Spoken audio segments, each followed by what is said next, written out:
তৃষ্ণার্ত কাকের গল্প। পাহাড়ে ঘেরা এক সবুজ তৃণভূমির মাঝেই ছিল এক সুন্দর বন। সেই বনে বাস করত এক বুদ্ধিমান কাক। একদিন প্রচণ্ড গরম পড়ছিল, আর কাকটির তৃষ্ণা পেয়েছিল খুব। সে পানির সন্ধানে বের হল। গরমের দিনে চারপাশ শুকনো হয়ে গিয়েছিল, কোথাও পানি পাওয়া যাচ্ছিল না। অনেকক্ষণ উড়ে উড়ে ক্লান্ত হয়ে সে একটি বাগানে এলো। সেখানে সে একটি পাথরের পাহাড় দেখতে পেল। কাকটি উড়ে পাথরের কাছে গেল এবং দেখল যে দুই পাথরের মাঝে নিচের দিকে সামান্য পানি রয়েছে, কিন্তু তার ঠোঁট সেখানে পৌঁছাতে পারছিল না। কাকটি চিন্তায় পড়ে গেল, কিভাবে সে পানি পান করবে। তখন তার বুদ্ধি এলো।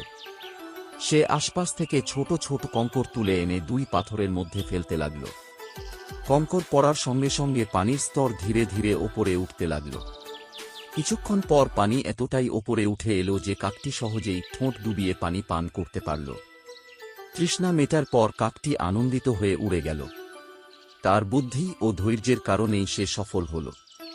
শিক্ষণীয় বিষয় হল, এই গল্প থেকে আমরা শিখি যে বুদ্ধি ও ধৈর্য দিয়ে যে কোনো সমস্যা সমাধান করা সম্ভব।